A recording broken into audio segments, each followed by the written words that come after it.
ready, go. Hannah. Let's go, Livy. Let's go. Ben, Joey, let's go. Come on, Robert. That's your number 2, and number 3's with you. And they're beating us at 4-5. You guys gotta make up ground. Let's go. Come on, let's go, guys. I'm Larry Brown, and with me to my right is Boothbay Region High School cross-country coach, also cross-country ski coach, and track coach Nick Scott.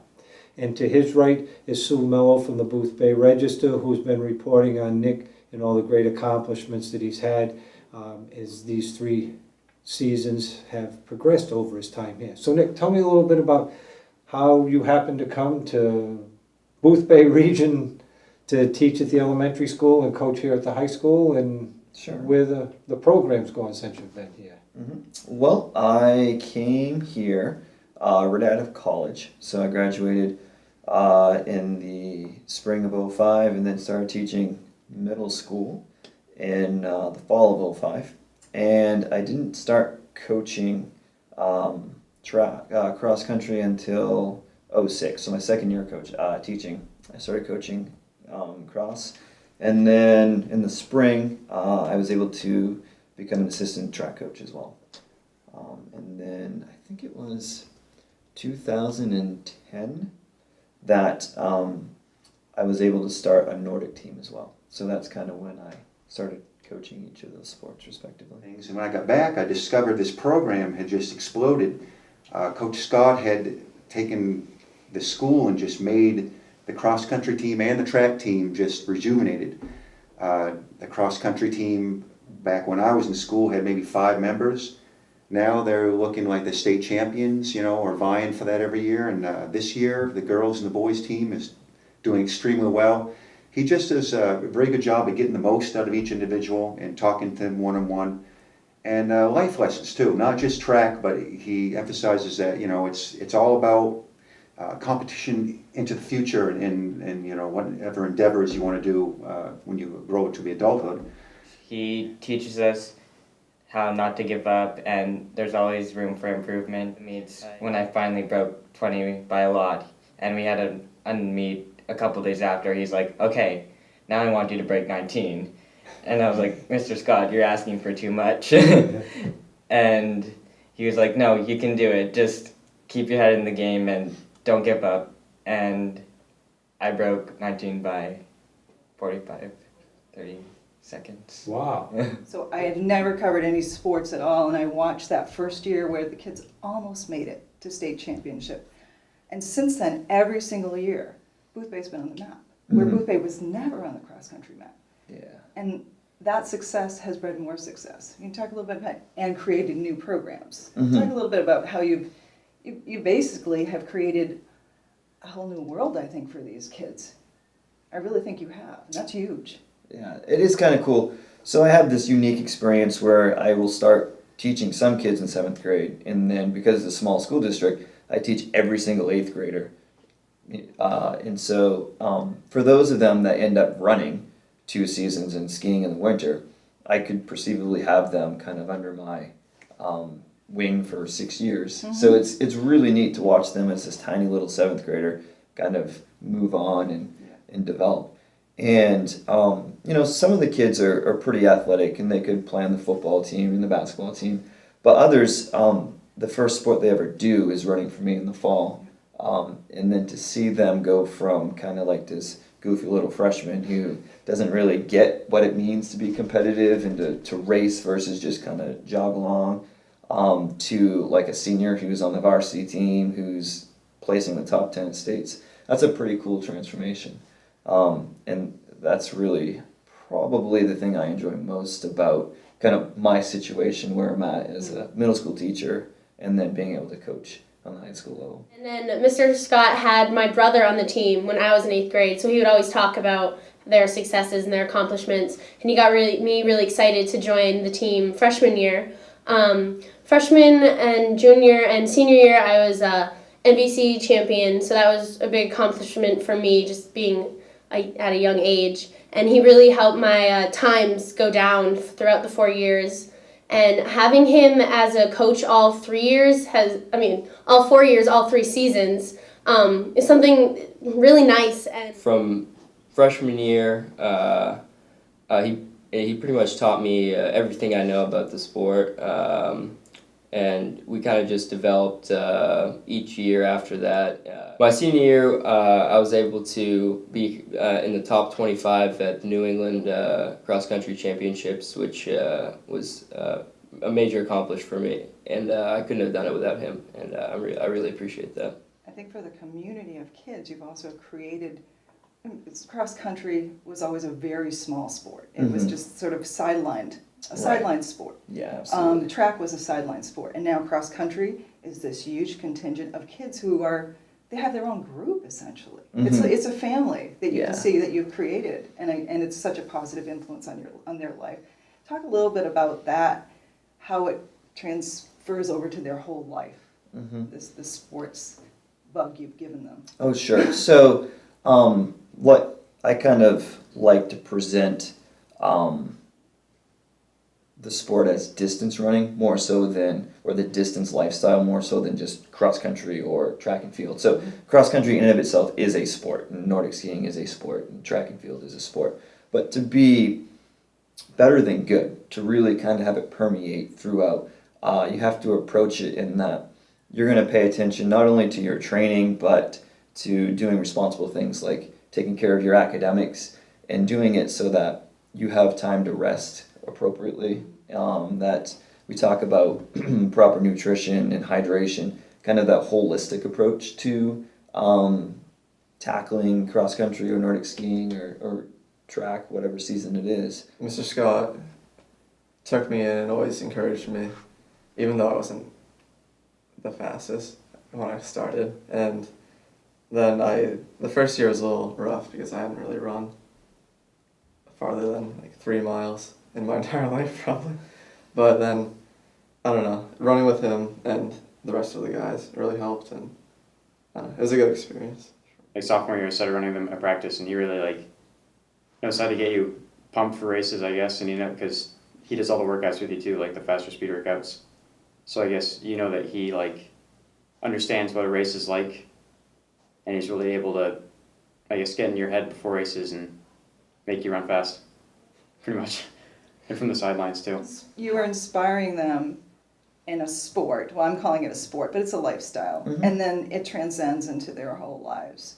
Sure. That sort of discipline. I mean, That's right, yeah. Learning discipline is difficult, especially when you're a young kid, and I think you teach them discipline more than anything else. Yeah, so when I look back on my own kind of running career, I often think, if I just had more discipline in high school, I could have been so much better. And I try to really make that as concrete to the kids as possible with, the difference between someone who's good and someone who really, really is quite phenomenal. Sure, there's some genetic stuff, but a lot of it is how disciplined are you willing to be, especially in the off season. It's so easy to sleep late and then I have to rush around and get to my job and then I'm out all night. And so, a day of not running turns into a week of not running, turns into a week and a half. And all of a sudden, I ran 3 miles this day. But if you can take the initiative and say, no, if I really want to run, I'll find the time to run. And all of the kind of dedication and hard work that goes into becoming the best possible endurance athlete that you can, then that's kind of a natural, has that natural transition to your academics. And your whole life. And your whole life, really. Because you're teaching that dedication, that I'm going to build a schedule, and then if I know the only time I have to run is 7 a.m., I'm going to wake up at 6:30 to make sure I can get that done. It speaks volumes to your ability to follow through, but and then also just kind of build the type of person that you're going to be later on in life. I had this great principal/superintendent in high school, and the very first time that I ran, I played soccer early in high school, so my first experience with running was track and field my freshman year, and I was really in awe of this guy because he would come out and before our first interval workout, which I really had no idea what it was at the time until we experienced. He said that character is saying goodbye to that voice in your head that's telling you to slow down and persevering through it anyway. And that's kind of Yeah, that really makes sense. Because as we are running hard, there's your brain's telling your body, no, that's not really what we want to do.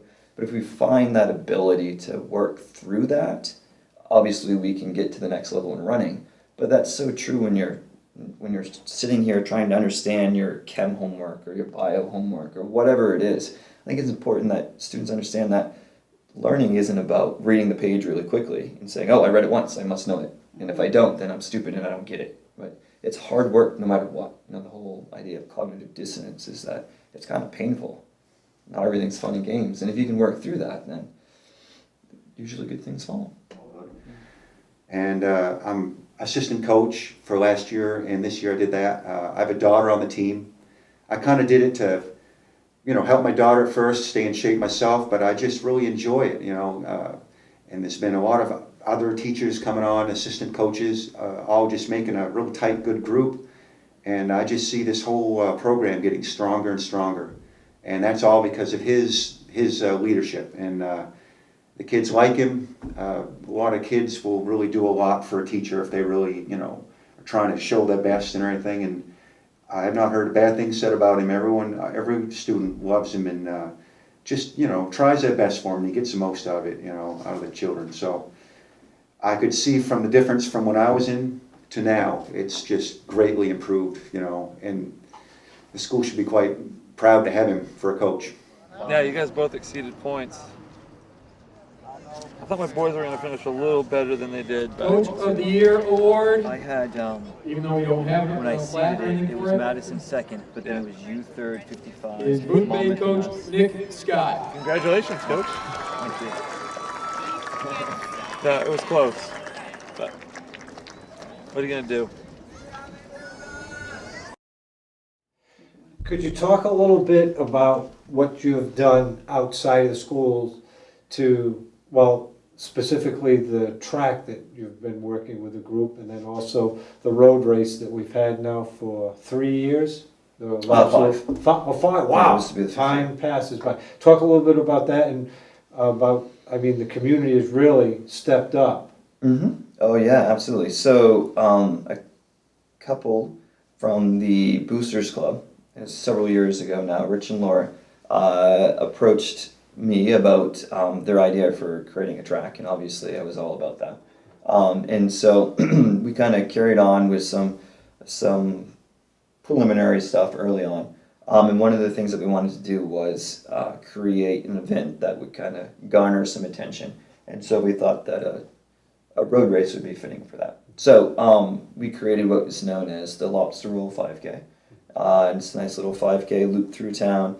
And that has really kind of taken off and I think added to kind of the acceptance of running in the community. So we've always had the Rocky Coast, but that was pretty much it for road races in town. And now we have 2, 3, maybe even 4 with the half marathon coming. So it's kind of nice where all these runners are coming to the forefront. It's kind of neat. Right.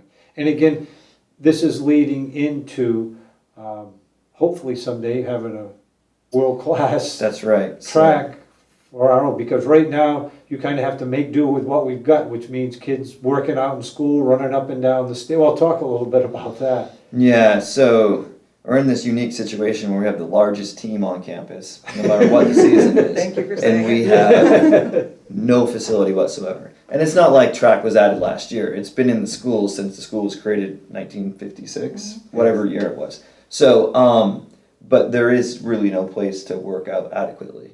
So, the long jumpers are in the hallway, and we've got discus and javelin throwers on this makeshift field out there, and sprinters are in the parking lot. And it's not a good situation. So, but luckily, the whole idea of creating a nice track facility has caught on with a lot of people. And we've had a lot of really organized, driven people come on to the committee to build this, and it's really picked up a lot of steam. And so we've got some great plans in place. Now it's kind of finalizing those plans and getting the funds to build it. Right.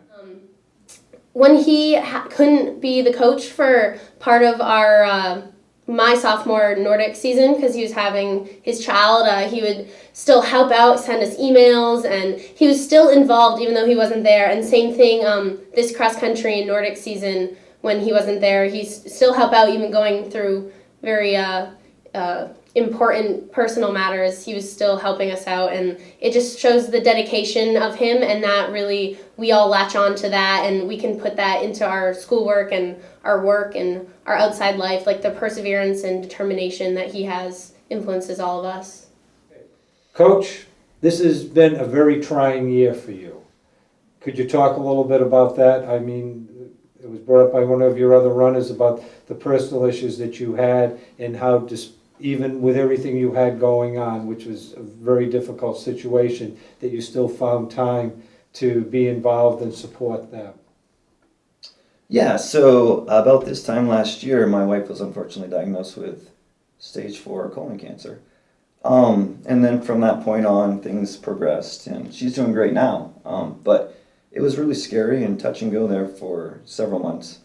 And unfortunately, I was not able to coach the first 2 seasons of this year, which was really hard. Coming to practice every day, it was just a part of my life for a really long time, and so to not have that was strange, and kind of a letdown. But in the end, several things emerged that I thought were really cool.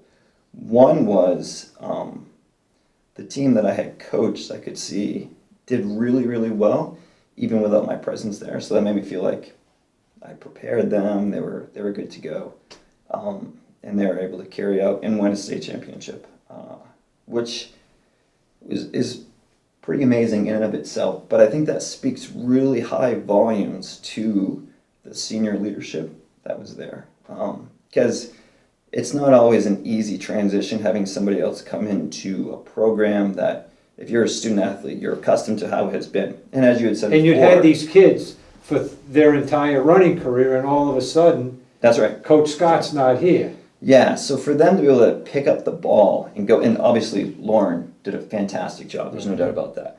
But I also really proud of Robert and Ben and Sophia and those kids that kind of knew the drill and were able to do really well. Obviously to win a state championship. Right. And then the other part that I saw unfold was, we talk about, in distance running and athletics in general, how you persevere and you work hard and you stay positive and good things follow. And watching that unfold with my wife, it was pretty amazing to see that. Anyway, so sorry. How strong a person that she was. Obviously you had to be, but to see everything that she went through during this difficult time. Yeah, absolutely. Yeah. Coach Scott's done a tremendous amount for our community, as Sue had a little discussion with him. But this community comes together when one of our own is in need. And this past year, we had this little thing called the waffle eating contest, which we've had now for probably going about 6 or 7 years. And Coach Scott and his wife came in, and he was recognized, and all the monies that were collected went to him and his wife and child for that. And then about a month or so later, he needed a new roof on his house, and a whole bunch of us showed up. And fortunately, we had one guy there that knew more than the rest of us and showed us what to do. And right. Last I knew, your roof wasn't leaking. Made it through the winter. Okay, great. Yeah, absolutely. So. And, back with that waffle eating contest, that was kind of neat because the first class that I ever taught was Matt Forges' class, and he is a guy who ran for me all through high school, and then he's the guy that put the whole thing Help together. Coordinate that whole thing, yes. He was on the first state championship team. My husband was one of the people who ate waffles, and he That's came right. back. And my husband is a large man and a good eater, and he said, I didn't think he'd be able to eat much. And then you started talking to him about how you had prepared. That's right. You had prepared for waffle eating. You had this whole program, and you stayed right in there till the end. And he just loved it. He's like, he was prepared. I underestimated him. I said, I would never underestimate Mr. Scott. Yeah, I've got a little bit of a competitive. No matter what it is. Made it to the finals. There we go. The other thing we haven't talked about is you're really a fine teacher. Oh, well, You're thank you. not just totally focused on athletics. No, You are a certainly fine not. teacher. My daughter was a student of yours, and I don't know if you want to talk about that aspect of what is very important to school life here is what you've brought to the academic program. Yeah, well, I mean, I don't think of myself as this great teacher by any stretch of the imagination, but I think what kind of has kids liking me to a certain degree is that I just really love teaching. And so I love teaching, I love coaching, I love running, and it's just, I'm really, really, really super fortunate that in my life, all of those things come together pretty much every single day. And so, you know, a lot of my friends from high school or college are kind of like, oh, you know, why did I get into this career? And I'm like, I don't know. I love my life. You know, aside from some little blips here and there with life is really good. So.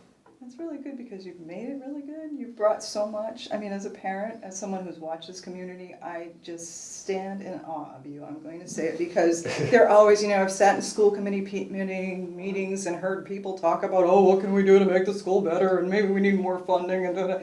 And you have single-handedly made this school so much better for so many people, and that is how I feel, and so many of us feel that way.